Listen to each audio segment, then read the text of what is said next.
talk potatoes, specifically how we're going to plant them. The soil where I live is too rocky to plant root vegetables such as potatoes or carrots in the ground, so we have to use other methods such as flower boxes, or the one that I'm going to show you, hay bales.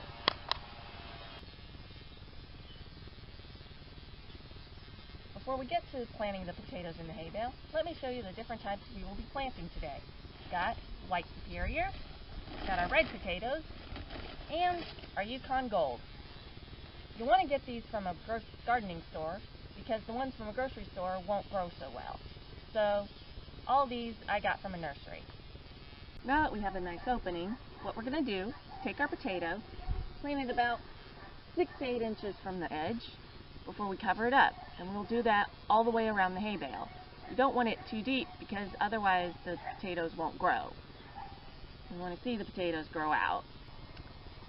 When you have them covered up, you will want to lightly water the hay bale. I've done this method before.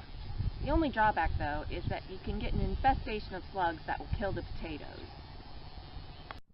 In this part of the guide, I will be taking an old industrial jug that I got at a recycling plant and turning it into a flower box.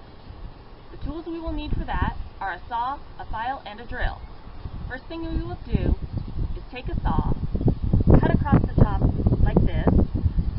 You're doing it this way so we can leave the handle so we can move it around easily. Now that we have the top off, the hardest part is over. With that off, we're going to take the file, start filing down the edges so that they will be nice and smooth so that we don't cut ourselves. Now with the edges filed down and relatively smooth, the final part will be to turn the jug upside down, take the drill, and start drilling some holes in. Then this will be to drain the water out.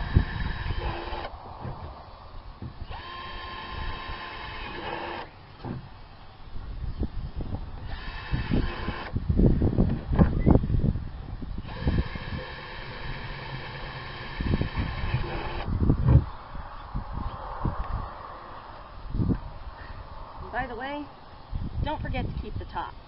I'm sure we'll find a use for it at some point. Earlier this winter, I had already started my onions and garlic. The reason is they are bulbs, and so they could come up naturally in the spring. As you can tell, they are already starting to sprout. If you still want onions, it's not too late. What you can do is go down to your local nursery, and they should have some pre-started onions for you.